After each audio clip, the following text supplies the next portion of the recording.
오늘 사무엘하 24장이죠? 네. 사무엘하 24장을 찾으시고요. 매일 성경은 180페이지? 180페이지 맞죠? 네.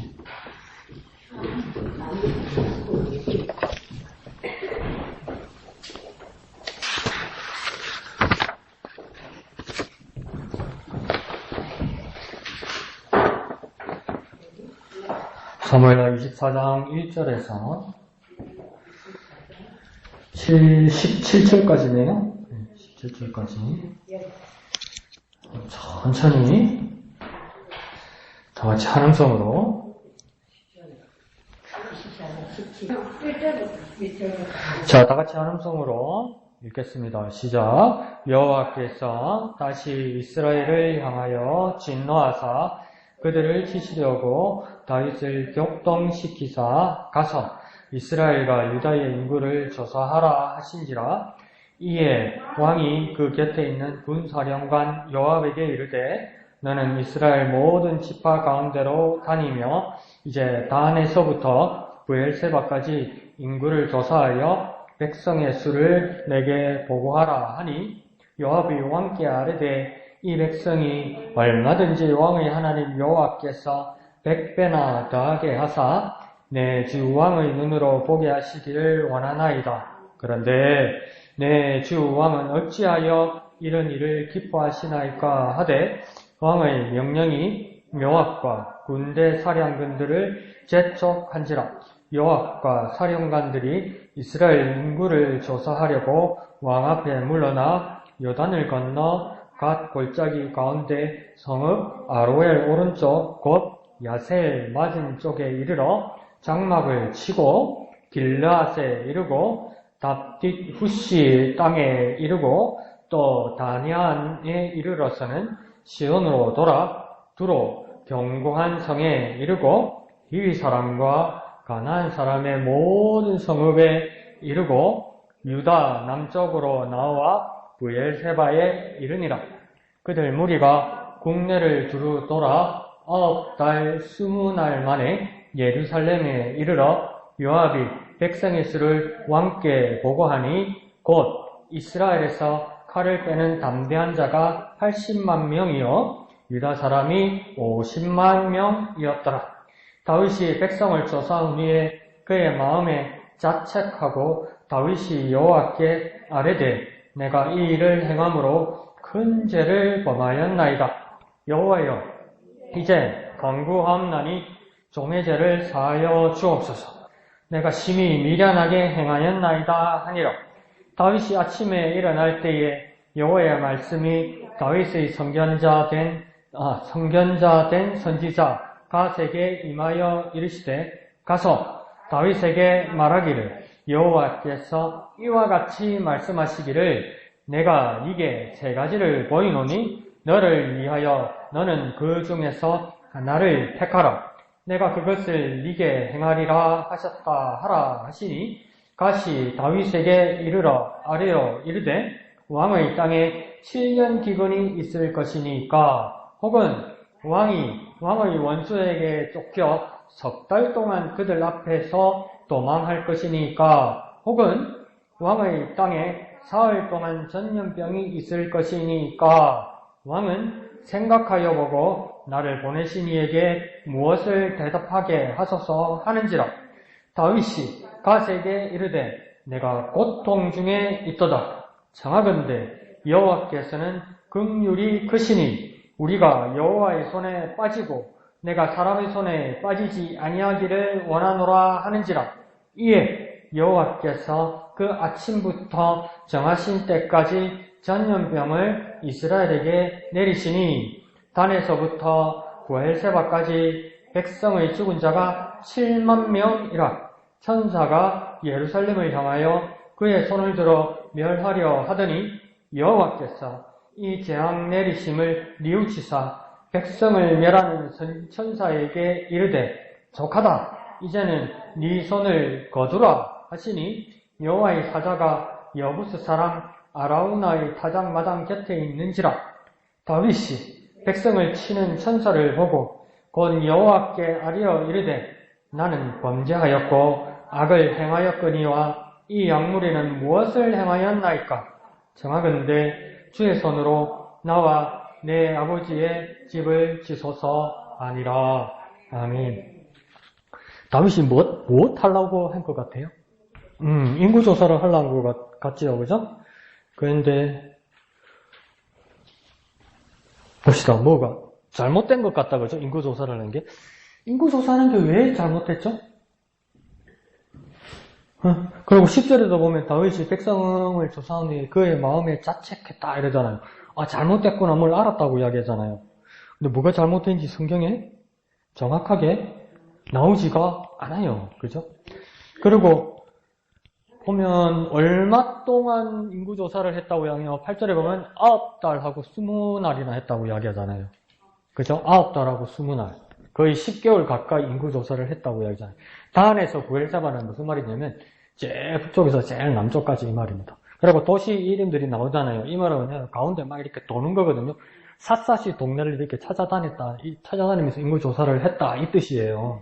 그러면 제일 위에서 제일 밑에까지 인구조사를 다 하는데 9달하고 20날이 걸렸다는 거예요.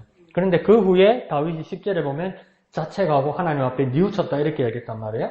그러면 반대로 말하면 9달 20날 동안 근 10달 동안 자기가 잘못한 것을 몰랐다. 10달 다 돼가니까 내가 잘못했다는 것을 그제야 알았다. 그러면 하나님은 10달 동안 보고 계셨다 이 말이죠. 10달 동안 보고 계셨다는 말은 뭡니까? 10달 동안 참으셨다는 거죠. 10달 동안 회개하기를 하나님이 기다리셨다 이 말이에요. 우리는 누가 우리한테 잘못하면 얼마 동안 참을 수 있습니까? 하루 이틀은 내가 봐준다.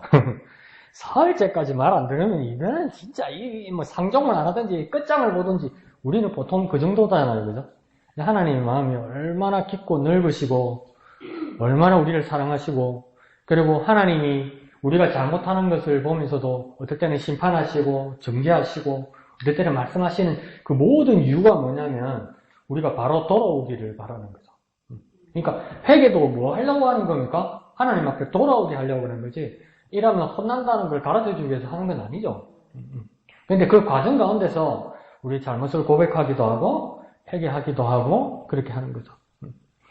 그리고 그 자책했다고 해놓고 나서 근데 여기 가만히 보세요. 인구조사를 누구를 시켰냐면 요압과 군대 사령관들을 시켰다 이렇게 돼 있어요. 요압은 뭡니까? 군대 장관, 그러니까 군인들 중에서도 최고 위의 사람이었죠. 그러니까 지금으로 따지면 국방부 장관쯤 되겠죠. 그리고 그 밑에 있는 사령관들, 요즘으로 말하면 장군들한테 인구조사를 하러 보냈단 말이에요. 근데 왜 인구조사를 하는데 왜 군인을 보냈을까요? 인구조사를 하는데 왜 군인을 보냈죠? 인구조사를 하려면 요즘 같으면 어떡합니까? 옛날 같으면 서기관을 보내야 뭐 조사를 잘 할 거 아닙니까? 잘 쓰는 사람. 요즘 같으면 뭘까요? 행정자치부 공무원들이 잘하지. 군인들 보내놓으면 군인들은 전문이 인구조사가 아니잖아요. 근데 왜 군인을 보냈죠? 그것도 이상하죠. 그리고 인구조사를 했는데 보니까 뭐랍니까? 이스라엘 사람들이 80만 명? 그리고 유다가 몇 명이랍니까? 50만 명이라고 이야기하잖아요. 그런데 80만 명, 50만 명이라는데 숫자는 80만 명, 50만 명 정확하게 우리가 알게 됐어요. 근데 어떤 80만 명, 어떤 50만 명이라고 되어 있습니까? 몇 절이에요, 집사님, 거기에? 8절? 9절? 9절에 보면, 칼을 빼는 담대한 용사가 80만, 유다 사람이 50만 이래 됐단 말이에요. 그러니까, 뭘 찾은 겁니까? 군인을 찾은 거야. 병력을 찾은 거야. 그러니까 다윗의 목적이 나오죠. 인구조사 목적이 뭡니까? 전쟁을 위해서 군인을 준비하는 준비를 했단 말이에요, 이게.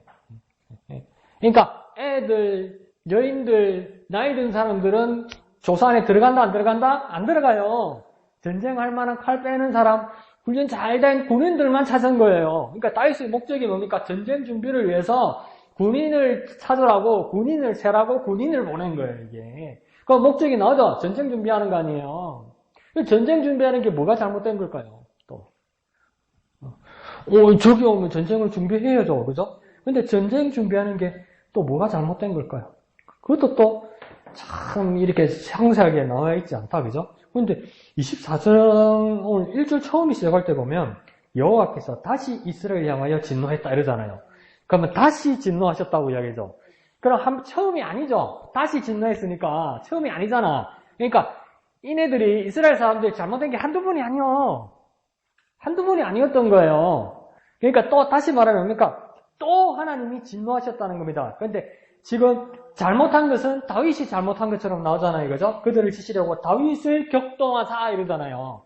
다윗을 격동했는데 진짜 하나님이 진노하는 대상은 처음에는 다윗이 아니었고 누구였습니까? 이스라엘 사람들이었어요. 이스라엘 사람들이 진노하시는 것을 표현하기 위해서 한 사람 다윗의 마음을 격동했다는 겁니다. 자극했다는 겁니다. 그러면 진짜 누가 잘못한 겁니까? 한 사람이 아니고 이스라엘 사람들이 지금 잘못한 거예요. 하나님 앞에 뭘 잘못한 거예요. 그래서 하나님 뭡니까? 다윗 한 사람을 격동시킨 거예요. 이 상황이잖아요. 그러니까 지금 문제가 뭐냐면 어떤 문제인지는 모르겠지만 이스라엘 나라, 이스라엘 사람들 전체가 잘못한 거예요. 뭔지 모르겠지만. 무언지는 모르겠죠. 뭘 잘못했는지는 모르겠죠. 안 나와 있으니까. 그러니까 우리도 뭡니까? 우리가 잘못하고 하나님 앞에서 물어보면 그게 제일 겁날 때가 그거잖아요. 엄마 잘못했어요. 다시는 안 그렇게 뭐 잘못했는데 그럼 모르겠어. 그럼 억수로 무섭죠, 그죠? 뭘 잘못했다고 말을 해야 되는데 네가 지금 잘못된 것도 몰라 이러면 막 사시나무 떨듯이 더 무섭잖아요. 내가 뭘 잘못했지 막 너무 놀래가지고 그죠? 그처럼 이스라엘도 뭘 잘못했는지 몰라. 그러니까 우리도 하나님 앞에서 우리가 뭘 잘못했는지를 몰라. 응? 이게 얼마나 두려운 일이에요. 그러니까 오늘 아침에 목사님 말한 것처럼 뭡니까? 우리가 우리 죄를 잘 모를 때도 있어요. 우리 하나님 앞에 겸손해야 되는 거죠. 우리 지식이 부족하고 많고 작고, 능력이 많고 작고, 기도를 많이 했고 작게 했고, 이거보다도 더 무서운 게 뭐냐면, 내가 뭘 잘못했는지를 몰라. 근데 하나님은 내가 뭘 잘못했는지 알고 있어요. 얼마나 무서워요. 죄는 내가 지었는데, 내가 뭘 잘못했는지를 하나님은 알아. 근데 나는 몰라. 그럼 우리 어떤 자세를 취해야 됩니까? 아침에 배운 것처럼? 겸손해야 돼요. 겸손해야 돼요. 내가 얼마나 부족하고 무지한지를 깨달아야 돼요. 내가 내 죄를 잘 알지도 못해요. 이스라엘 백성들 지금 그런 죄를 지었던 겁니다. 그리고 또 보면 세 가지 옵션을 하나님이 갓을 통해서 준다, 그죠? 어떤 벌을 받을 것인지 정해라. 13절부터 나오죠, 그죠? 첫 번째는 뭡니까? 7년 기근. 그 7년 흉년을 말하죠, 그죠? 7년 흉년을 택할 것이냐. 또 그 다음은 뭡니까? 원수에게 쫓긴다. 그러니까 원수에게 쫓겨다니는 게 얼마 동안? 석 달. 미영아 13절 보고 있나? 보고 있어야 돼. 13절에 보면 뭡니까? 석 달 동안 저기에 쫓겨다닐 거냐. 그 다음 세 번째는 뭐라고 합니까? 3일 동안 전염병에 시달릴 거냐. 이 세 개 중에 하나를 선택하라고 이야기하는 거예요. 세 개 중에 좋은 거 뭐 있습니까? 세 개 중에 아무것도 없죠. 근데 이거 선택하라면 이거 고통스러운 거, 이거 다윗도 고통스럽다는 거예요. 뭐가 하나 나은 게 없는데 7년 동안 흉년 가운데 있을 건지, 석 달 동안 저기에 쫓겨다닐 건지, 아니면 4월 동안 전염병이 있을 건지, 이거 하나 선택하려 해도 이게 쉬운 게 없고 수월한 게 있기 때문에 없는데 하나님이 하나를 다윗 보고 선택하라니까 이게 고통스러운 거예요. 그러니까 우리 생각에는 7년 있고 석 달 있고 사흘이 있으니까 사흘이 짧으니까 사흘짜리 이게 아니에요. 사흘에 몇 명 죽었다고 이야기해요? 7만 명 죽었어요. 7만 명 죽었어요 지금. 7만 명 걸린 게 아니고 걸려서 죽은 사람이 7만 명이에요. 그럼 요즘 코로나로 따지면 지금 몇 명 걸린 겁니까? 하루에 200명 죽어도 많이 죽은 거 아닙니까? 근데 죽은 게 7만 명이라고 걸린 사람은 얼마나 되겠어? 어마어마하겠죠? 10배는 넘을 거 아니에요. 그런데 다윗이 뭐라고 이야기합니까? 저에게 쫓겨다니든지, 7년 동안 흉년이 있든지, 이거는 하나님의 직접적인 그게 아니고, 이 전염병만 하나님의 직접 손에 닿는 거라서 차라리 그 은혜가 많으시고 긍휼이 많으신 하나님이 손에다 내 전염병을 선택한 거 아니에요. 근데 나는 아무래도 이해가 안 가. 전염병이 하나님의 손이고 그 흉년이나 저기 쫓겨다니는 거 하나님 손 아닙니까? 간접입니까? 그건 나 아직도 이해가 안 가. 왜 전염병을 하나님이 직접적인 손이라고 그랬을까요? 왜 그랬을까요?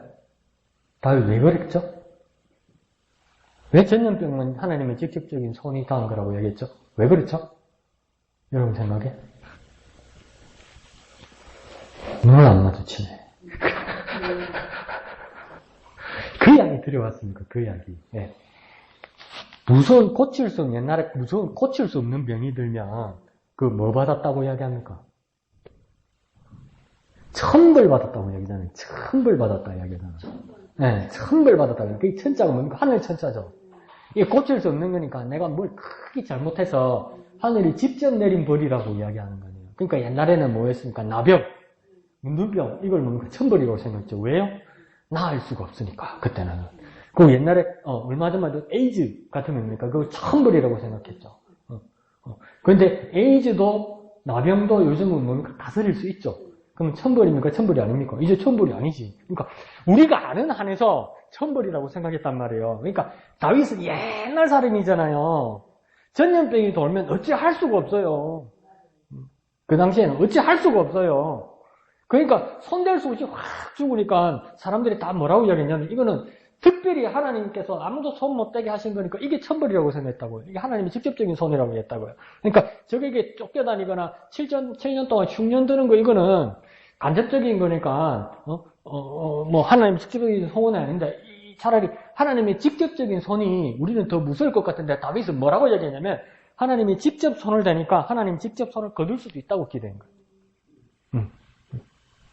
그러니까 하나님 간접적으로 누구 시켜서 흉년이나 적에게 쫓기는 일을 당하게 하면 하나님이 그것을 멈추게 하거나 거두게 하는 시간이 걸릴 거라고 생각한 거예요. 다윗은. 그런데 뭡니까? 하나님이 직접 전염병으로 손을 댔으니까 하나님이 거둘 때도 직접 거둘 수 있다고 생각해서 뭐라고 기대합니까? 하나님이 긍휼이 크심으로 이렇게 말하잖아요. 끝까지 그러니까 하나님의 자비와 긍휼을 놓치지 않습니다. 그러니까 아침에 목사님 말씀하신 대로 겸손이라고 생각하면서 왜곡된 겸손입니까? 자기 비하라고 그랬잖아요. 자기 비하는 뭐냐면 그건 거예요. 나는 벌레야, 나는 벌레. 나는 쓰레기야, 쓰레기. 맞죠? 하나님 앞에서 볼 때는. 그래서 뭐라고까지 이야기해요? 예언서에서 너 지렁이 같은 야곱아 이렇게까지 이야기하잖아요. 지난주일입니까? 아침이 아니죠. 오후 이제 햇빛이 이렇게 딱 들었을 때 밖에 나간다고 나오니까 우리 집 앞에 이제 딱 검은색 아스팔트로 딱 깔려 있거든요. 그 앞에 날에는 좀 땅이 축축했던가 봐요. 축축하면 뭐가 많이 나옵니까? 지렁이가 많이 나오잖아요. 근데 지렁이가 참 쳐다보면 안타까운 게 얘들이 진짜 눈이 없어서 그런 건지 기름진 땅에만 있는 게 아니고 메마른 땅이나 시멘트 위나 아스팔트 위에 참 많이 나와요. 얘들이. 근데 어디로 가야 될지를 몰라. 들 때 보면. 그러면 더 뜨거운 땅으로 갈 때가 있어요. 그러니까 나중에 해가 들고 나면 얘들 말라 죽은 애들 진짜 많죠. 왜 말라 죽었습니까? 지 목적지를 못 간 거죠. 어디로 가야 될지를 모르는 거죠. 근데 오후에 점심 먹고 나가보니까 한두 마리가 그렇게 죽은 게 아니에요. 말랐어요. 알았어요. 그러니까 그게 왜 그렇게 참 와닿는지 그 한마디가 하나님 그때 말씀해 주시던 너 지렁이 같은 야곱아. 우리가 열심히 살고 열심히 가고 열심히 하는데 열심히는 달리고 열심히 가는데 어디를 가는지를 몰라. 그러니까 열심히 가다가 지쳐서 말라 죽는단 말이에요. 지렁이처럼. 그러니까 내가 참 하나님이 보실 때 내가 얼마나 지렁이 같은 사람인가. 열심히 사는데 어디 가는지를 모르는구나. 어디 가는지를 모르는구나.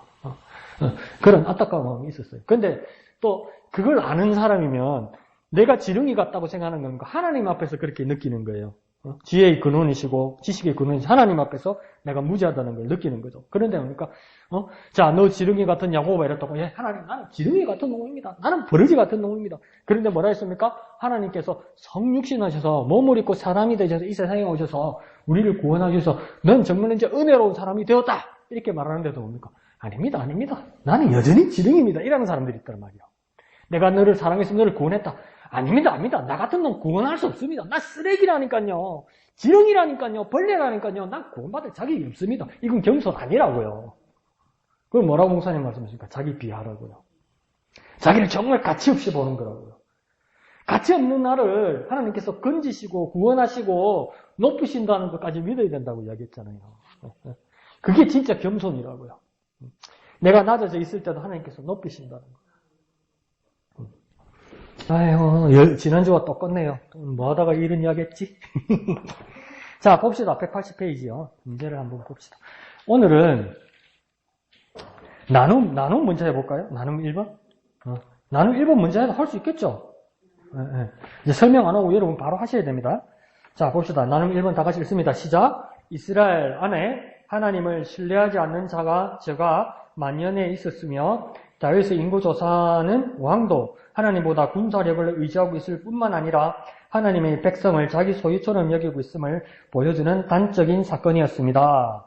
오늘날 하나님보다 다른 것을 더 의지하고 하나님의 것을 자기 것으로 여기기 때문에 일어나는 현상은 무엇인지 나누어 봅시다. 자, 두 번째 문장에서 오늘날 있죠. 오늘날 나에게 이렇게 생각이 되는 겁니다. 내게 해당되는 것. 하나님보다 다른 것을 더 의지하는 게 있는가, 내가. 내가 하나님을 의지해야 되는 건 맞는데 내 진짜 모습을 돌아보니까 하나님보다 다른 것을 더 의지하는 것이 있는가. 이거 우리가 점검해보고, 두 번째, 하나님이 주신 것인데 내게 와 있는 걸 보고 이걸 내 것이라고 착각하고 있는 것은 없는가, 이렇게 물어보는 겁니다. 여러분, 나와 여러분에는 어떤 게 그런 게 있습니까? 하나님보다 더 의지하는 건 뭐 있습니까? 혹시 하나님 주신 것인데 내 것이라고 착각하는 건 뭐 있습니까? 한번 얘기해 볼까요? 첫 번째 문제부터 해결해 볼까요? 하나님보다 더 의지하는 건 뭐 있습니까? 그렇죠. 돈이죠. 돈이죠. 돈이죠, 돈. 첫 번째는 돈이죠. 돈. 그게 심각하고 현실이라는 것을 예수님께서도 지적하셨죠. 그래서 뭐랍니까? 하나님과 재물을 어떻게 해야 섬길 수 없다? 겸하여 섬길 수 없다고 이야기하는 거예요. 그러니까 일반적으로 많은 사람들은 그렇게 하고 싶었죠. 하나님만큼 돈을 섬기고 싶어 했단 말이에요. 사람들이 다. 하나님만큼 돈을. 아이, 목사님 그런 게 아닙니다. 아이, 그렇게 하면 안 되죠. 근데 많이들 그런다고 예수님이 봐도 보이더라는 거예요. 그 시대에도. 네? 그러니까 강 목사가 악랄하게 조건을 걸면, 만약에 하나님 은혜로 돈을 주시면 감사한데 하나님의 뜻이셨어. 내 돈줄을 틀어막고 안 주면 우리 마음이 얼뜬마음이 되면 섭섭하고 우리가 더 악에 바치면 뭡니까? 이 하나님은 하나님도 아니다, 이렇게 돼버린단 말이에요. 우리 마음이. 안 그래요? 진짜 아픈데 찔렀네, 집사님. 진짜 아픈데 찔렀네. 진짜 돈이에요, 돈. 그래서 그걸 성경을 가르치는 목사님들이나 학자들이 뭐라 합니까? 그 돈을 만몬이라고 부르죠. 신이란 말이에요, 신. 그냥 돈은 종이고, 동그란 쇳덩말인데, 이게 뭡니까? 신이 되어서 눈이 달리고, 생각이 달리고, 막 돈이 나를 지배하는 것 같단 말이에요. 돈이 나를 돈이 하나님 됐다는 거예요. 그 하나님보다 더 의지할 때 있죠, 그죠? 그리고 하나님 정말 절박합니다. 돈 주세요. 이러면서, 그러니까 돈 주시면 감사하죠. 그러니까 우리 양심이 가만히 생각하면 돈하고 하나님하고 딱 등식이 이래 돼 있는 거예요. 근데 하나님이 지금은 때가 아니라고 이야기하거나 하나님이 다른 계획이 있어서 지금 내게 주시지 않으면 뭐라고 우리 생각하니까, 야, 이런 하나님은 하나님도 아니다. 막 서운한 마음이 든다는 거예요. 더 서운한 마음 들 때 뭡니까? 목사님하고도 웃으면서 이야기했지만 추석이나 설날에는 그럴 수 있다고 생각해요. 그럴 수 있다고 생각해. 있는데 이제 부모님 뵈러 와서 다른 사람들 이제 좋은 차 이렇게 타고 와서 주차할 데 없으면 우리 교회에 와서 빈 공간이면 해도 되죠. 근데 그거 왜 신뢰합니다도 안 되지? 그 사람들이? 신뢰합니다. 신세 좀 지겠습니다. 왜 그걸 못하지? 네. 그거 한번 하면 우리 목사님이, 사모님이 가라 그럴 거요? 왜 그걸 못하지? 네. 그러고 조금만 불편하면 왜 자기들이 더 적반하장으로 그렇게 하지? 근데 또 저희들 마음은 뭐냐면, 그래 말하면 내린다 목사가, 돈이 최고구나. 돈이 최고구나. 막 이런 마음이 드는 거 있죠. 그러니까 푸념으로도 그러면 안 되는데, 하나님이 얼마나 마음 아파하시겠어요. 제가 그런 말을 뱉을 때. 그죠? 하나님 돈보다 더 귀한 걸 나에게 주셨는데. 그래서 지지난 금요일에는 제가 웃으면서 한번 말씀드린 적이 있어요. 이렇게 하는 건 죄다.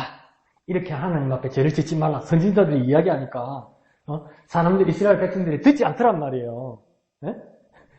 그래서 이 사람들이 왜 그럴까? 하도 죄를 반복해서 지으니까 선지자들이나 제사장들이 이러면 죄다. 그러니까 처음에는 하나님 잘못했어요. 그러다가 뭐만 하면 죄다. 뭐만 하면 죄다. 그러니까 예, 죄 알아요. 죄.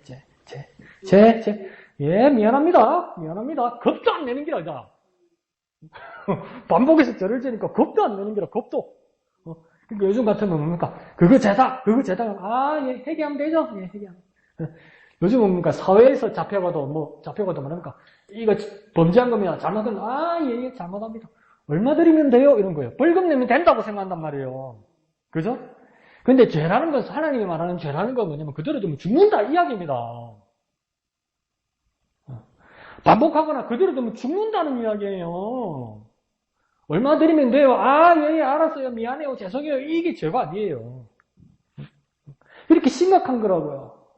그러니까, 하나님보다도 더 귀하게 여기는 것. 나이 드니까 우리 집사님들 마음 알겠대. 어느 날 컨디션이 안 좋거나 허리가 아프거나 배가 아프면 뭐 잘못된 거 아닌가. 이제는 어떨 때 겁이 덜컥 나기도 하고. 네? 그래서 저는 어머니 아버지 이렇게 거치면서 그렇게 여러분이 기도 많이 해주셔서 어머니 아버지 그렇게 잘 지내시고 이렇게 했는데도 당사자 보호자인 저는 뭘 더 의지하고 있냐 가만히 생각해 보면 의사의 말씀이 하나님 말씀 같는 거라. 의사의 말씀이 하나님 말씀 같는 거라. 사신나무 떨듯이 발발발 뜨는 게 의사 말 한마디에. 얼마나 이게 내 자신이 그러고 나서 처참한지. 맞죠? 고맙죠. 의사가 치료해주고 고쳐주고 고맙죠. 근데 왜 그러면 여러분이 정말 전지전능하시고 능력이 하나님 치료하신 하나님께서 함께 해달라고 기도한 여러분의 기도의 가치가 그럼 덜합니까? 더하면 더했지. 덜하지 않단 말이에요. 근데 내가 어떻게 이 의사의 말을 더 하나님같이 생각하는가. 그런 부끄러울 때가 있어요. 부끄러울 때가. 저 다른 교회에서 목회할 때 거기도 연로하신 분이 있고 특별한 수술을 할 일이 있으면 또 제가 그때 담당하던 목사니까 수술실에 들어가기 전에 아침 새벽에 일찍 와서 이렇게 기도를 하고 수술장에 들어가기 전에 기도를 해드리고 가는데 교회 어른들이 그래요. 그때도 제가 나이가 어린 편이었고 목사지만 나이도 어린 편이었고 또 자기들 나보다 그 교회에서 또 오래 신앙생활 하신 또 터줏 대감이시고 그러니까 그러잖아. 마음이 급해서 그랬겠죠. 마음이 급해서. 강수 빨리 오라고 뭐하냐고. 빨리 오라고. 왜 내가 뭘 잘못했니까 빨리 와서 기도하라고 뭐하냐고. 막 나무라는 거예요. 기도할 맛이 납니까? 사람인데. 그래도 기도했죠. 기도하니까 됐다고. 그래서 이제 수술장에 들어가기 전에 이제 집도하실 의사 선생님, 주치 의사는 이제 먼저 어떻게 수술할 거라고 이야기하잖아요. 나보고는 빨리 하라고, 뭐냐고, 빨리 기도하라고 이러더니 그 주치 의사는 90도. 네, 교수님 잘 부탁드립니다. 이러는 거. 그걸 내가 또 보고 있으니까. 난 진짜 지렁이다. 이런 생각이 들었어요. 정말 중요하죠, 의사가. 정말 중요하죠. 애쓰니까 고맙죠. 근데 그런 행동 가운데서 의사를 하대하라는 것이 아니라 목사를 우대해달라는 것이 아니라 정말 무엇보다도 하나님을 의지하고 있는가? 정말 무엇보다도 내가 하나님을 의지하고 있는가? 그걸 스스로 한번 물어봐야 되는 거죠. 근데 여러분 마음이 급해서 저한테 그래요. 저 이해합니다. 우리 엄마 아버지 아파 보니까 알겠더라. 얼마나 정신이 없겠습니까? 얼마나 경황이 없겠습니까? 네? 그러니까 그럴 수 있어요. 있는데 조금 더 매너를 가지고 예를 갖추고 하나님 앞에 믿음을 가진다면 우리 그 고백들이 하나님보다 다른 것을 의지하지 않고 하나님을 더 의지하는 모습으로 나타나지 않겠습니까? 그리고 그 다음, 하나님이 주신 것을, 하나님 것을 내 것처럼 착각하는 거 뭐 있습니까? 두 번째. 어떤 거 있나요? 하나님 것을 내 것처럼 착각하는 거 어떤 거 있습니까? 어떤 거 있나요? 여러분. 하나님을 내 것처럼 착각하는 거. 교만? 하나님의 것을 내 것처럼 착각하는 게 어떤 게 있어요? 어떤 거 있습니까? 알고 보면 이거 하나님 건데 내 것처럼 막 착각하고 내 마음대로 쓰고 내 마음대로 막 소유권을 막 주장하고 뭐 어떤 거 있습니까? 아이들, 그렇죠. 진짜 그렇죠. 그렇죠. 아이들. 내가 배 아파서 나왔는데. 내가 배 아파서 나온 게 내 안데. 하나님 것이라면 아멘은 했는데 이해가 안 가. 이해가 안 가. 이해가 안 가. 될 때는 그죠. 그리고 100%는 이해 못하는데 나이가 되니까 조금은 이해하겠어요. 정말 공정하고 공평해야 되는데 내가 어른으로서 근데 내가 엄마라 그럼 하나님 우리 애가 조금만 앞에 그런 마음이 들 때 없어요? 있죠. 있죠. 왜 없어요? 그죠? 있죠. 하나님 같은 것이면 우리 애 먼저 안 될까요? 하는 그런 마음이 있죠. 근데 하나님 공정하시다고 남의 애를 앞에다 세워놓으면 뭡니까? 서운하지. 막 그런 마음 들 때 있죠. 이번에 공부를 하다가 깜짝 놀란 게 뭐냐면 모세가 이제 가나안 땅으로 들어가려고 했는데 하나님이 너희 누나 미리암도 못 들어가고 니네 형 아론도 못 들어가고 모세 너도 못 들어갈 거라고 그랬어요. 네가 믿지 아니함으로 하나님의 영광을 들이대지 않으므로 너는 못 들어 너희 세 명은 못 들어갈 거라고 그랬어요. 근데 그 하나님 앞에 믿지 아니했거나 하나님의 영광을 들이지 못한 구체적인 뭔지는 아무도 몰라요. 그 세 사람하고 하나님만 알겠죠. 자, 그런데 먼저 누나가 먼저 죽어요. 모세 누나 미리암이 먼저 죽어요. 그 다음 뭐라고 하냐면 니네 형 아론이 죽어야 된다고 이야기해요. 그래서 그러니까 아론과 아론의 셋째 아들 엘리에살이 호르산에 올라가요. 세 사람이. 모세와 아론과 엘리에살 세 사람이 올라가요. 호르산으로. 올라가는데 올라가서 그 정정하던 아론이 제사장 옷 있잖아요. 그 에봇을 모세가 딱 벗기니까 아론이 어떻게 합니까? 싹 오그라져서 죽는단 말이에요. 그래서 그 옷을 그 아론의 셋째 아들 엘리에살에게 입힌다고요. 그래서 제사장이 됐어요. 그러면 아빠 마음에, 엄마 마음에 남편이나 내가 아빠가 죽은 것은 정말 가슴 아픈 일이죠. 그래도 한편으로는 감사하고 뿌듯하겠죠. 아론 입장에서. 왜요? 왜요? 목사님 내 죽었는데 뭐는 잘 되는 게 있네 보니까 아니. 왜 아론이 한편으로는 괜찮고 안심되죠? 아들이 제사장 된 거야. 내 거 물려받은 거야. 그러니까 그걸 뭐라 합니까? 편안하게 안심하고 눈 감을 수 있는 거예요. 네? 근데 모세가 그러고 나서 내려왔어요. 내려오니까 사람들이 막 또 나는 여자 어떤 슬로보아시란 무다스 지파의 슬로보아시란 사람 집안에 딸들이 와서 막 시끄럽고 난리가 났어. 그러니까 모세가 와 그라노 또 너그러 와 그라노. 지금 모세는 짜증나 있을 거 아니에요. 누나 죽고 형 죽고 나도 가나안 땅 못 들어간다고 이러니까 우리 같으면 아이고 시끄럽다만 나만 이제 더 이상 아무것도 하기 싫다만 내 죽을 판에 뭐 내가 누구 봐줄 것도 없다 이래 될 거 아니에요. 그러니까 이 슬로보아스 딸들은 막 시끄러운 거예요. 너는 또 뭐 와 이러니까 뭐라고 합니까? 우리 아빠가 아들을 못 낳았어요. 그리고 이제 다 이제 우리 딸들뿐인데 우리 아빠도 죽고 그럼 우리는 다 제가 시집 가서 이제 남의 집안에 다 시집 가야 되는데 그러면 이 므낫세 지파의 이 재산들, 이 유산들이 딸들이 출가 외인이 되니까 재산이 없어지는 거 아니에요. 그게 마음의 용납이 안 된다는 거예요. 이걸 좀 해결해 달라는 거예요.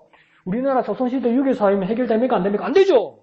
그 유대 율법이 해결됩니까? 안 됩니까? 안 되죠. 그런데 모세가 뭐냐면 그것도 좀 억울하다 이래 된 거죠. 그 하나님한테 가서 물어보러 갔어요. 하나님 이거 어떻게 해야 됩니까? 하나님 뭐라 했어요? 요즘 애들 말로 콜! 이런 거. 뭡니까? 딸들한테 줘라! 아들 아니라도 딸들한테 줘라. 어떻게 주는 방법이 있느냐? 이렇게 이야기하니까 그 집안의 사람들이 이거 결혼해라. 이렇게 했단 말이에요.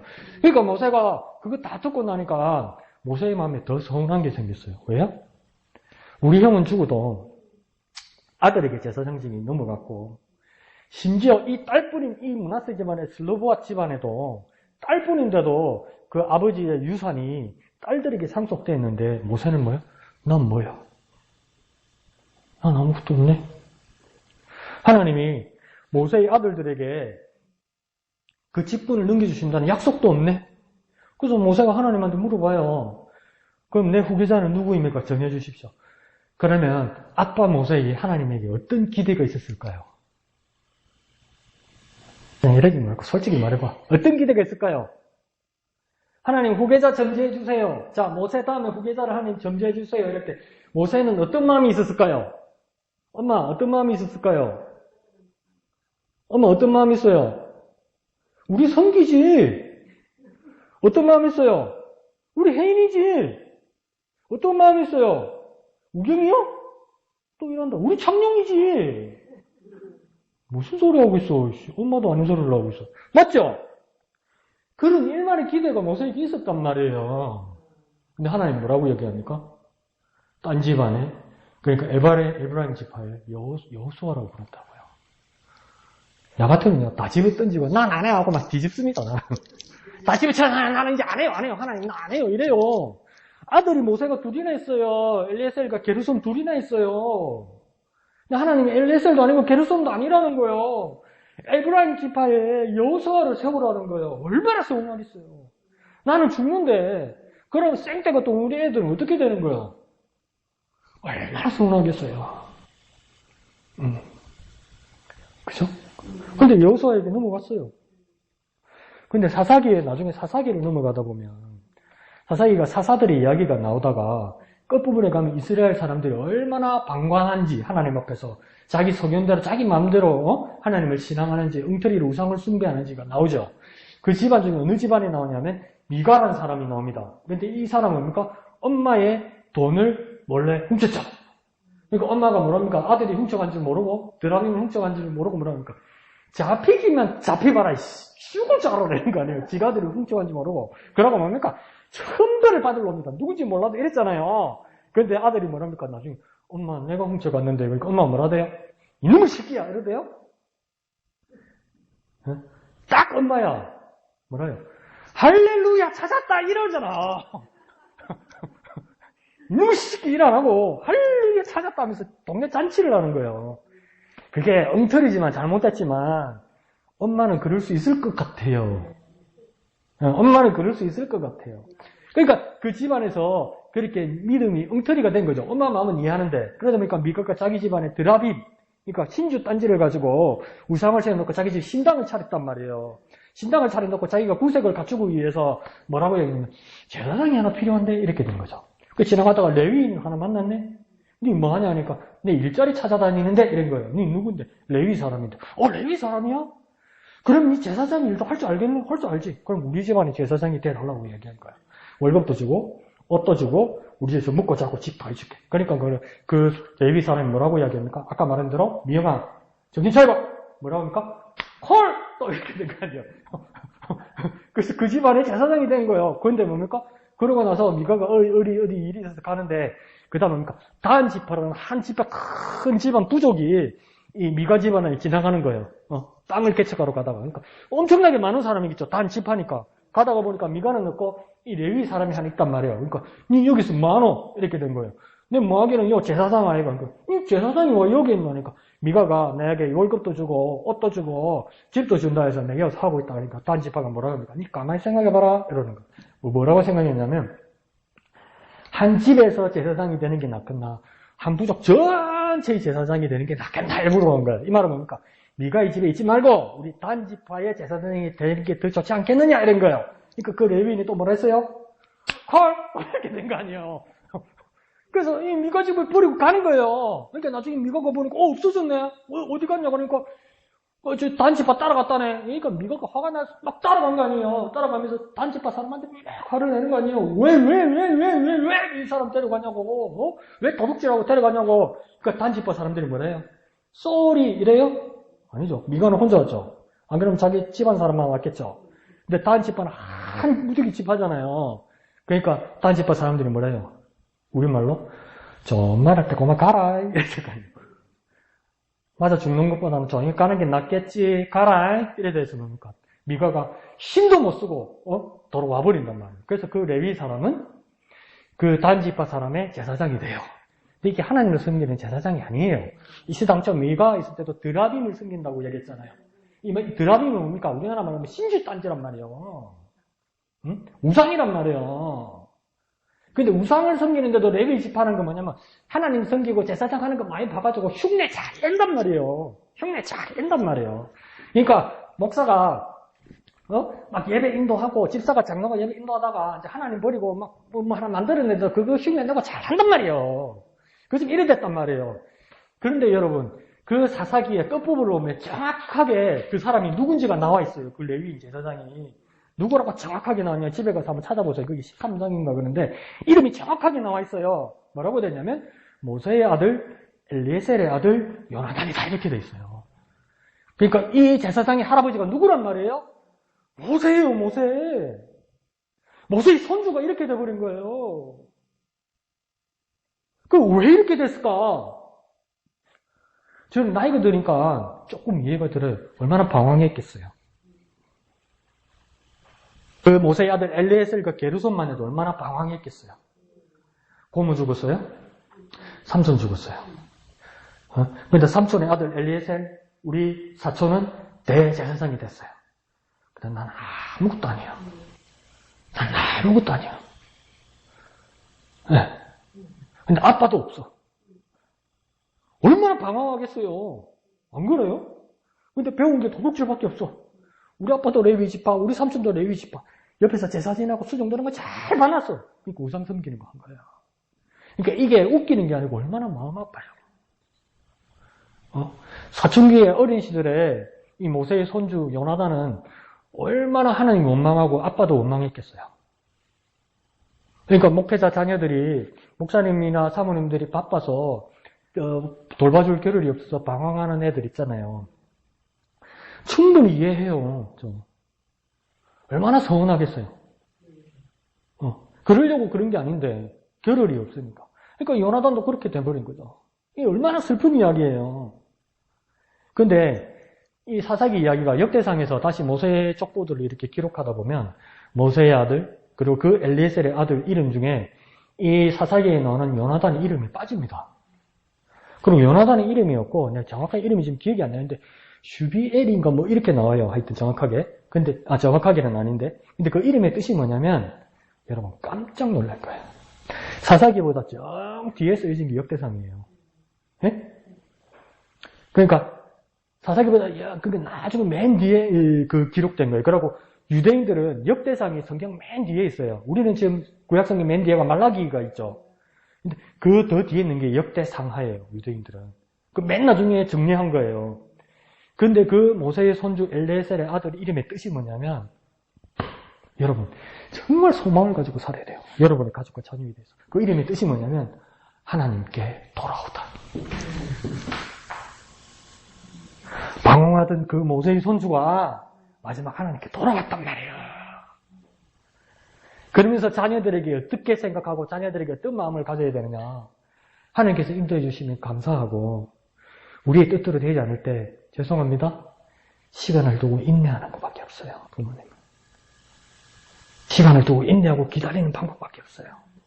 짱깡 부리거나 섭섭해하거나 하나님 앞에 부정하거나 되어드는 건 뭡니까? 자기한테 생채기 내는 것밖에 안 돼요. 결국 하나님 마지막 정리하실 때 하나님께 돌아오는 사람으로 바꿔주신단 말이에요. 근데 그걸 랍비들도 참 재밌게 써놨어요. 한국 엄마 아빠하고 똑같아요. 새끼는 뜻대로 안 된다. 그래놨어요. 자식은 뜻대로 안 된다. 안 돼. 안 된다고 절망하는 게 아니고 잘 되면 감사하고 잘 안 되더라도 인내하고 기다리라고 이야기해요. 이번엔 안 까먹었습니다. 하나님 것을 내 것으로 착각하는 그 자식. 이번엔 안 까먹었어요, 집사님. 근데 왜 기다릴 수밖에 없습니까? 내 배 아파 난 내 아이지만 하나님의 것이란 말이에요. 하나님의 선하신 계획이 있어요. 내 아이들에게, 내 가족들에게 하나님의 선하신 계획이 있어요. 그 하나님의 선하신 계획에 우리는 인내하고 기다릴 수밖에 없고, 하나님께서 잘 인도해 주시면 감사하고, 지금은 내가 슬프고 뜻대로 되지 않을지라도 뭡니까? 인내하고 기다리면 이름까지 바꿔줘요, 하나님이. 결국은 돌아왔다. 결국은 돌아왔다. 그러니까 결코 우리는 실패했다, 잘못됐다 생각하지 마세요. 모세도 자식이 뜻대로 안 되네. 뜻대로 안 되네. 사무엘도 뜻대로 안 돼요.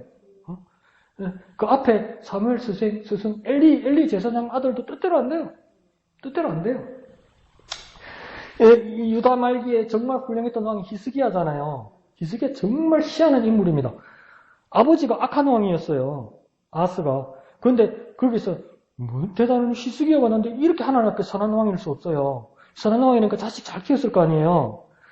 히스기야의 아들 므낫세가 최악 중에 최악의 왕이에요.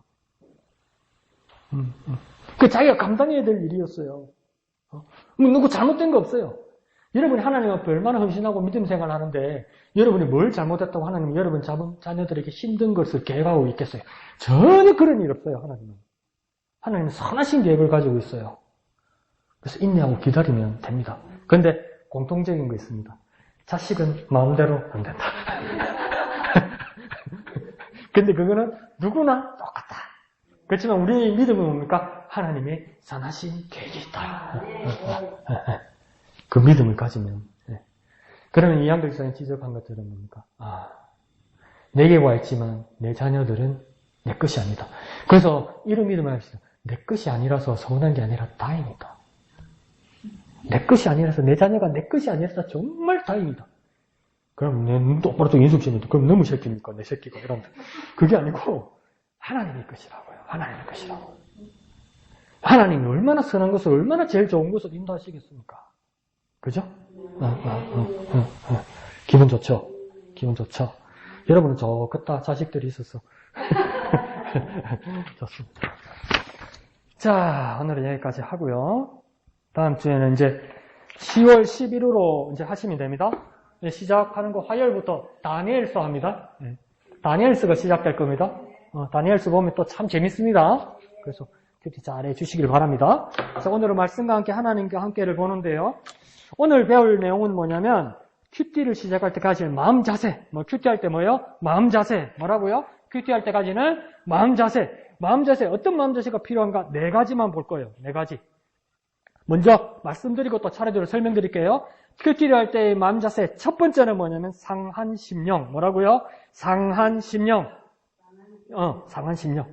마음 자세 첫 번째는 상한심령. 두 번째는요. 하나님 말씀으로 받는 마음. 뭐라고요? 하나님 말씀으로 받는 마음. 두 번째는요. 하나님 말씀으로 받는 마음. 첫 번째는 상한심령. 두 번째는요. 하나님 말씀으로 받는 마음. 세 번째는 뭐냐면요. 정직한 영. 뭐라고요? 정직한 영. 세 번째는요. 정직한 영. 첫 번째는 상한심령. 두 번째는 하나님 말씀으로 받는 마음. 세 번째는요. 정직한 영. 마지막 네 번째는 뭐냐면요. 순종하는 마음. 뭐라고요? 순종하는 마음. 순종하는 마음. 이 4가지입니다. 첫 번째는 상한심령. 두 번째는요. 하나님 말씀으로 받는 마음. 세 번째는요. 정직한 영. 네 번째는요. 순종하는 마음. 그래서 첫 번째 상한심령은 어떤 마음, 어디에서 나오는 거냐면 시편 51편 17절에 이렇게 말합니다. 하나님을 구하시는 제사는 상한심령이라. 하나님이여 상하고 통회하는 마음을 주께서 멸시치 아니하시리이다. 이게요 시편 51편 17편의 말씀이에요. 그런데 여기서 뭡니까? 하나님이 구하시는 제사가 뭐라고요? 상한심령이라고 이야기해요. 그러니까 우리가 상한심령, 상한 마음, 통회하는 마음 이러니까 우리가 하나님 앞에 어떤 마음으로 나가야 되는 게 맞는가 이렇게 생각하니까 상한심령이라니까 하나님 나 속상해요. 이게 상한심령이라고 생각한다고요. 그런데 내가 속상하다는 것이 상한심령이라는 뜻이 아니라 여기서 상한심령이란 무슨 뜻이냐면 하나님을 갈망하는 마음을 말하는 거예요. 하나님을 갈망하는 마음. 그러니까 다시 말하면 하나님을 사모하는 마음.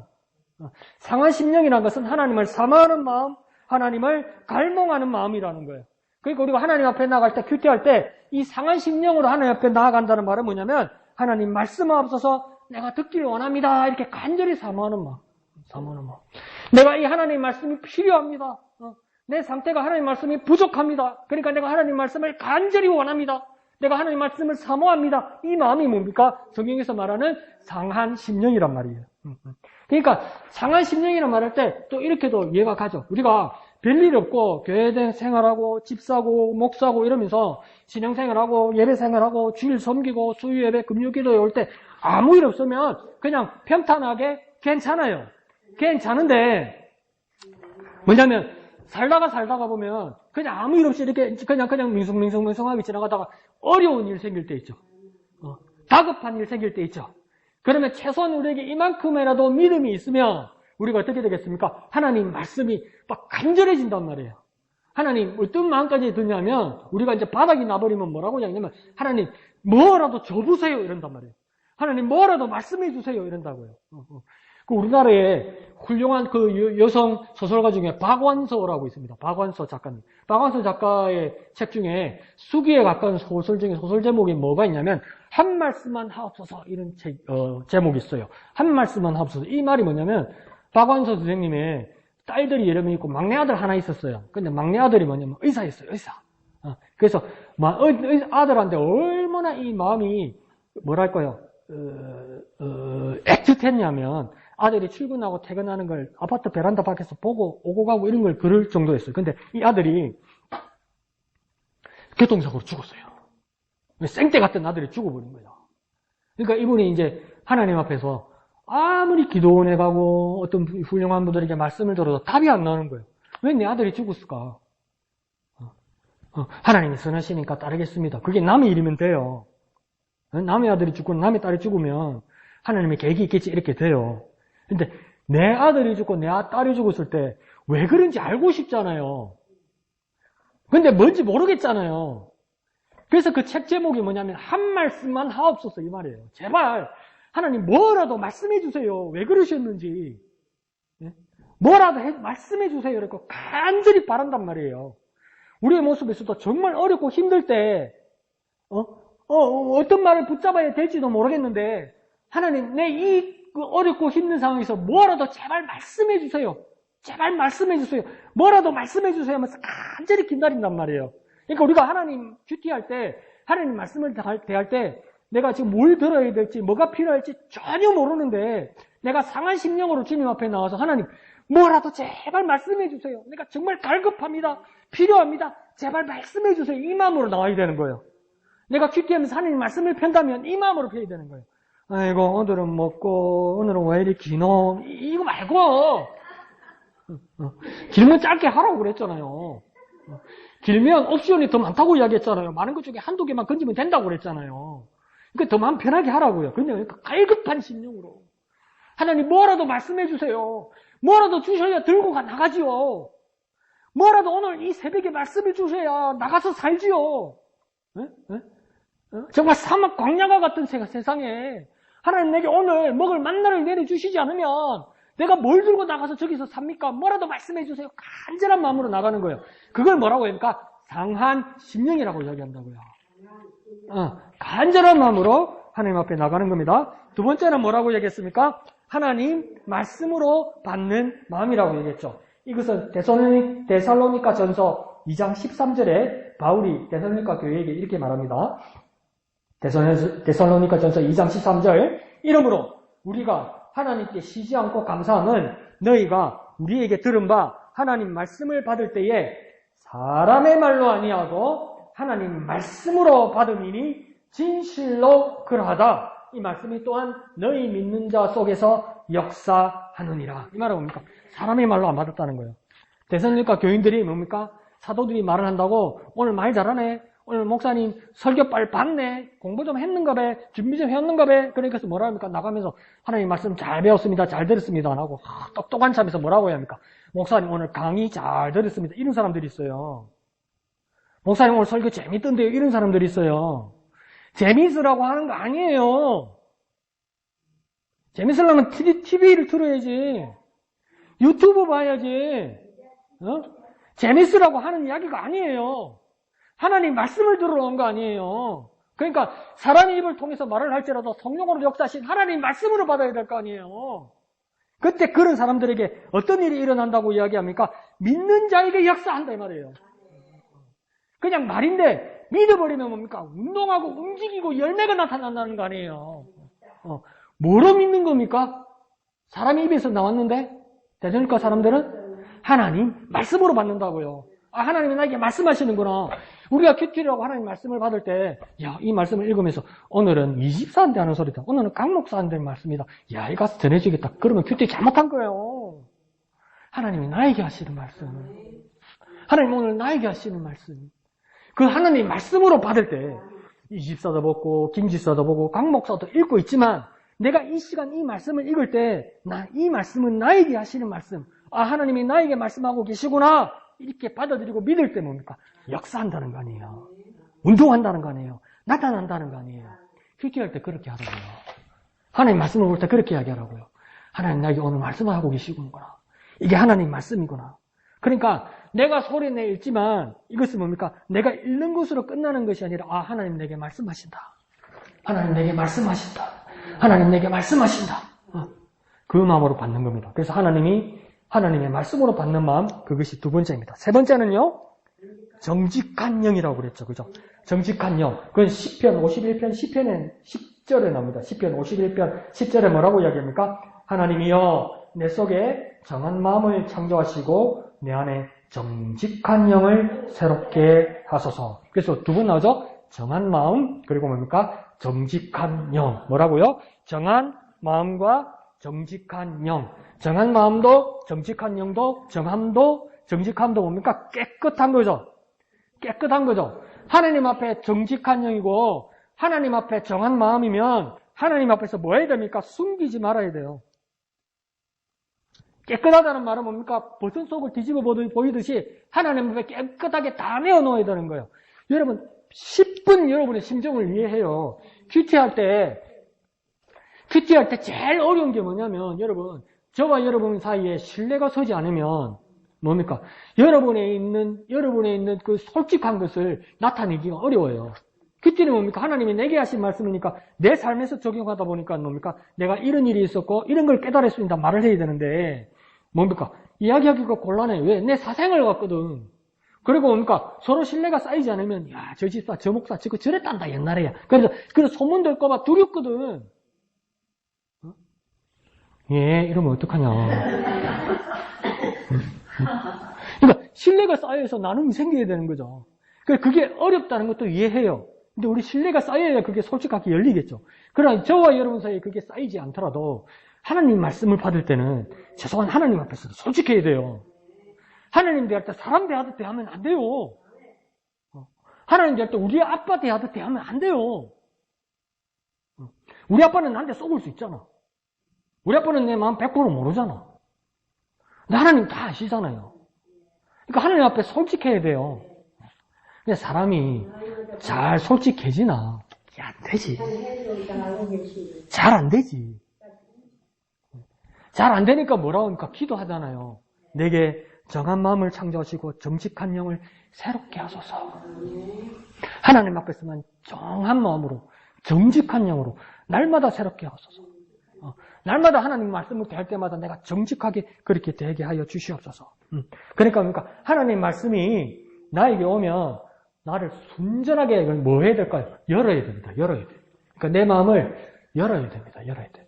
그래서 심리학자들도 뭐라고 하냐면 서로 이야기할 때 두 사람이 앉아서 서로 이야기할 때 보통 요즘은 편안한 자세를 한다고 다리를 이렇게 꼴 때 있잖아요. 꼬는데 내 집사님이 나하고 두 사람 만났어요. 근데 아니 나쁘다는 뜻이 아니에요. 집사님 원래 하던 대로 해보세요. 아까 한 대로. 아니 나쁜 뜻으로 말하는 게 나도 보여줄게. 이 다리를 이쪽으로 꼬았죠. 저쪽으로 꼬았잖아요. 저도 이렇게 꼬았잖아요. 이건 호감이에요. 근데 경계할 때는 어떠냐면 반대로 꼬는 거예요. 반대 방향으로. 그리고 저도 반대 방향으로 꼬으면 인사를 안 하고 웃으면서 말을 하는데 다 열 마음은 없는 거예요. 반대로 갔으니까. 그리고 뭡니까? 경계하고 마음을 열지 않겠다는 걸 진짜 손으로 표현해요. 어떻게 합니까? 이렇게 팔을 꼬으면서 이렇게 보고 있으면 뭡니까?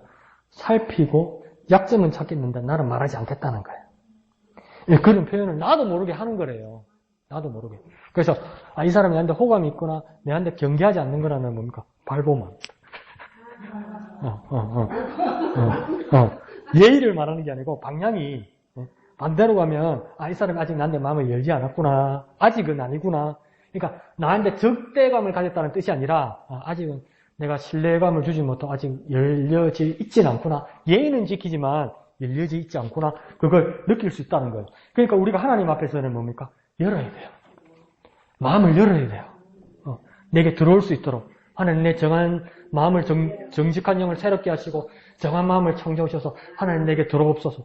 이렇게 그런 마음으로 기도할 수 있어야 되는 거예요. 그러니까 그러면 어떻게 할까요? 큐티할 때 하나님 말씀을 볼 때는 뭡니까? 하나님 말씀을 정직하게 받겠습니다. 그런데 어디에 받습니까? 진짜 내 마음에 내 생각이 담아야 되는 거예요.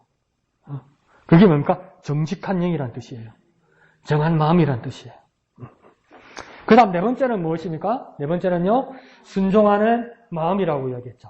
순종하는 마음은 사무엘상 15장 22절에 나오는 말이에요. 사무엘상 15장 22절에 읽어드릴게요. 사무엘이 가로되 여호와께서 번제와 다른 제사를 그 목소리 순종하는 것을 제사를 그 목소리 순종하는 것을 좋아하신 같이 좋아하시겠나이까? 그 다음 우리 잘 아는 것처럼 순종이 제사보다 낫고 듣는 것이 수양의 기름보다 낫나이다. 그러니까 제사보다 뭐가 낫다고요? 순종이 낫다고 이야기해요. 그리고 뭡니까? 수양의 기름보다 뭡니까? 듣는 것이 낫다고 이야기해요. 그러니까 우리 예배하는 모습이 뭡니까? 시작이나 자세가 중요하다는 거예요. 몇 번이나 말씀드렸잖아요. 그죠? 예배에서 가장 중요한 게 뭘까? 설교다. 그러니까 설교 시간 전에 들어가면 되지. 그것도 훌륭하죠. 그러니까 미국 사람들은 어떻게 한다고 얘기해요. 예배에 뭐가 중요하냐? 축복 기도가 중요하죠. 그러니까 뭐 땡 하기 전에 축복 기도만 받으면 된다고 이야기하잖아요. 그런데 사무엘은 지금 헛똥을 치면서 뭐라고 했냐면 순종이 제사보다 나아. 듣는 것이 순양의 기름보다 나아. 그러면 또 이것도 이상하게 생각합니다. 오늘 교회 안 가도 된다. 왜? 순종만 하면 되지. 뭔 예배를 해? 꼭 예배당 가서 말씀 안 들어도 된다. 왜? 그냥 어디서 뭐 잘 들으면 되지. 그렇게 말하는 게 아니고요. 예배나 하나님 앞에 드리는 모습에서 시작이 중요한데 그 시작은 뭡니까? 순종과 함께 듣는 마음이라는 거예요. 내 마음이 중요하고 내 순종이 먼저 시작돼야 된다는 거예요. 와서 출근표 찍으면 하나님 날 구원해 주겠지. 와서 내가 오늘 예배하고 목사님 얼굴 도장 찍고 가면 일주일 동안 토요일까지 하나님 봐주겠지. 그런 거 없다고요. 순종하는 마음이 있어야 되는 거예요. 그리고 듣는 마음이 있어야 되는 거예요. 그래서 어떤 극단적인 학자들은 구약 성경에는 우리가 한글로 보면 그렇게 나와 있지만 구약 성경에는 히브리어로 구약 성경에는 한글처럼 지혜란 말이 정확하게 없답니다. 왜 없어요? 목사님 자문수에 온통 지혜 이야기인데 지혜 이야기. 왜 지혜가 없어요? 목사님 히브리어 좀 빼는데 호크마 그게 지혜라 하던데. 근데 그 어원의 뜻이 뭐냐면요. 히브리인들에게 정확하게 어원이 지혜란 말이 없고요. 지혜의 어원이 뭐냐면요. 듣는다. 뭐라고요? 듣는다. 듣는다에서 나온 게 지혜라고 이야기해요. 듣는다에서. 그러니까 훌륭한 리더는 사람들 모아놓고 회의할 때 무슨 무장관 어디 분 장관 있잖아요. 그러면 회의를 하면 이야기하는 것을 듣고 그다음 그게 좋다, 그것은 문제가 있다 이렇게 방향을 제시해 줘야 되는데 어디 모아놓고 자꾸 자기 이야기만 하면 뭡니까? 일이 추진이 안 되잖아요. 그러니까 정말 지혜로운 사람은 뭡니까? 듣는 거예요. 듣고 리더는 마지막에 뭐 해주면 됩니까? 잘 결정해 주면 돼요. 잘 결정만 해주면 돼요. 잘 결정만. 그러니까 정말 우리가 지혜로우면 뭡니까? 말하는 것보다 잘 들을 수 있어야 돼요. 그러면 하나님 앞에서 뭡니까? 우리가 하나님 앞에 말하기 전에 뭡니까? 하나님 말씀을 들을 수 있어야 돼요. 들어야 돼요. 그게 지혜로운 바탕이에요. 우리가 사람을 대할 때도 대인관계에서 뭡니까? 호감을 얻을 수 있는 방법은 뭡니까? 그 사람 말을 들어주는 거예요. 이게 얼마나 어렵습니까? 들어주는 게. 사람끼리 들어주는 거 쉽던가요?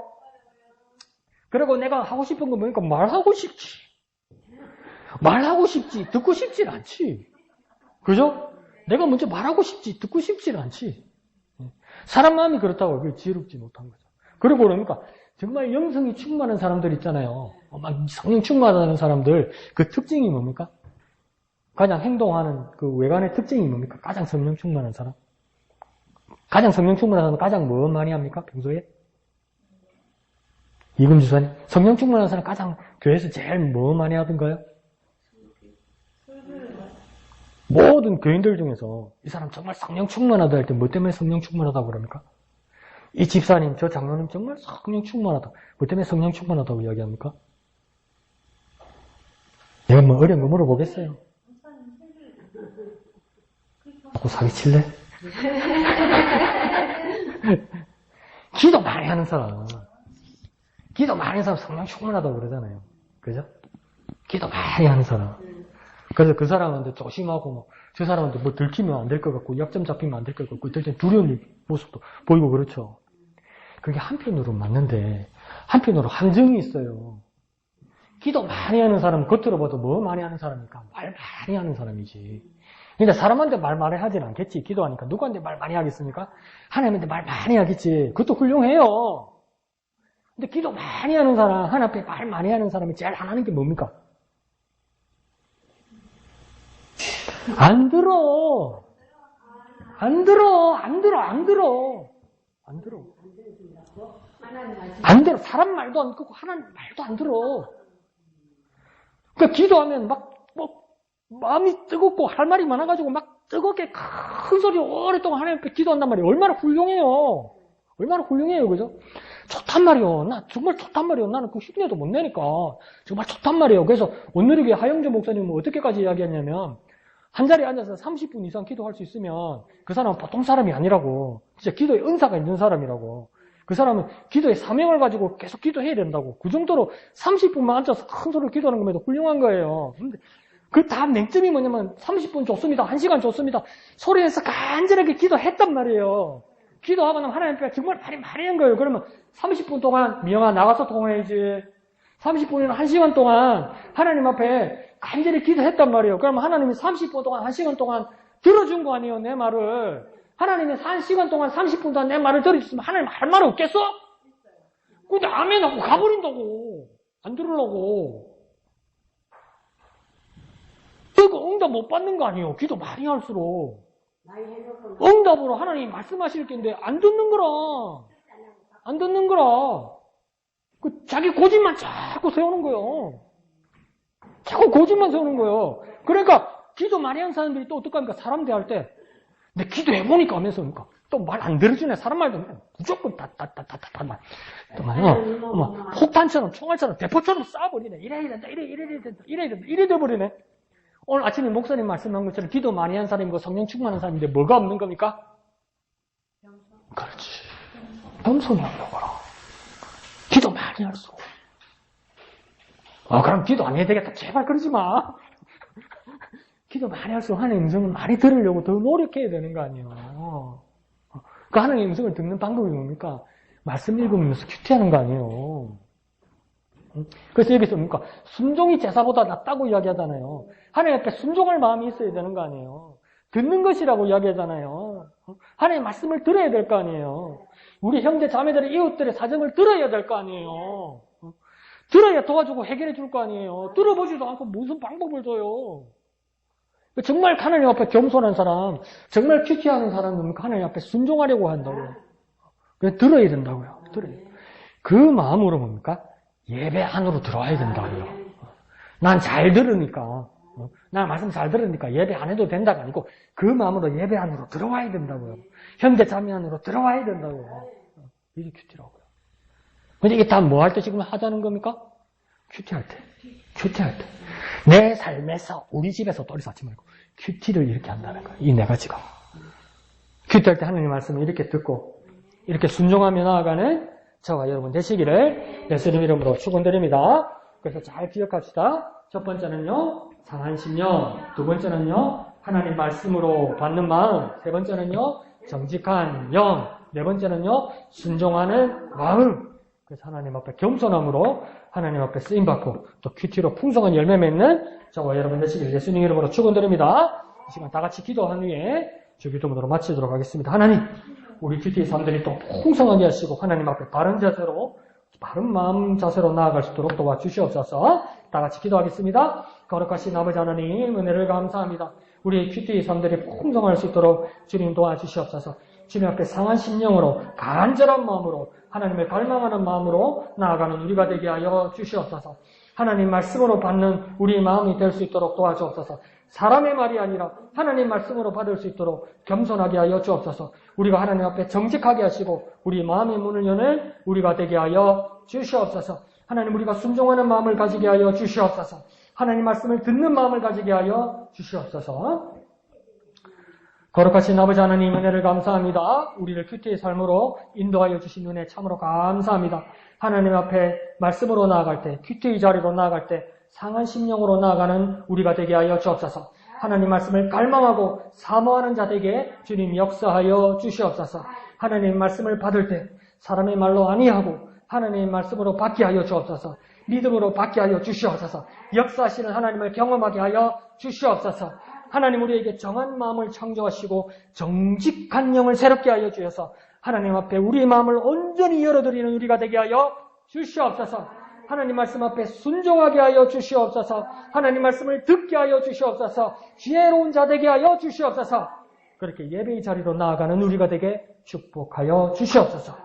모든 것을 감사드리며 거룩하신 예수님의 이름으로 기도합니다. 아멘. 하늘에 계신 우리 아버지, 아버지의 이름을 거룩하게 하시며 아버지의 나라가 오게 하시며 아버지의 뜻이 하늘에서와 같이 땅에서도 이루어지게 하소서. 오늘 우리에게 일용할 양식을 주시고 우리가 우리에게 잘못한 사람을 용서하여 준 것 같이 우리 죄를 용서하여 주시고 우리를 시험에 빠지지 않게 하시고 악에서 구하소서.